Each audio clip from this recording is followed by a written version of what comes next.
არსენი ტარკოვსკი, ჩვენი პირველი პაემნები. ერთმანეთთან შეხვედრების ყოველი წუთი იყო ზეიმი, გამოცხადება თითქოს და უფლის.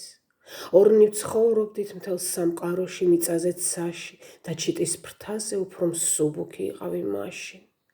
კიბეზე სწრაფად ამორბოდი და მორკალული თეთრი მკლავებით მოჰქონდა სველია სამანი, ვიდექი თავბრუ დახვეული, სუნთქვა შეკრული და სარკეში შენს ანარეკლს ვეცი თაყვანი. მოვიდა ღამეც და კარების საკურთხეველის ჩემთვის გაიღო და მომეცა მე ეს წყალობა. ბნელში სიშიშვლის გაკრთა ნათელი და ისმოდა შუქჩრდილების ჩუმი გალობა.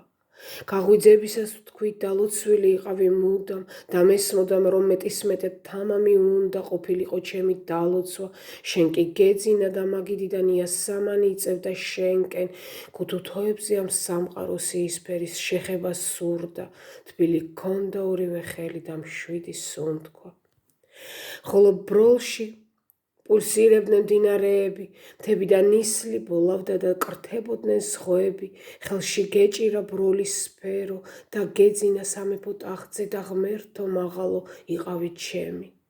გაგეღვიძა და გადასხვაფერდა ყოველდღიური ლექსიკონი ადამიანთა, ამ ქვეყნიური საუბრები აივსო რაღაც ხვდიური ძალით და გადაიქცა სიტყვა შენ მეფეთ და გამდიდრდა ახალი აზრით. ქვეყანაზე ყველაფერი სხვაფერი გახდა, სულ უბრალო საგნებიც კი დოქი და სათლი, როცა ჩვენ შორის ანგელოზთა ფრთებით ჩანდა წყლის ფენებში მოლივლივე სვეტები ნათლის.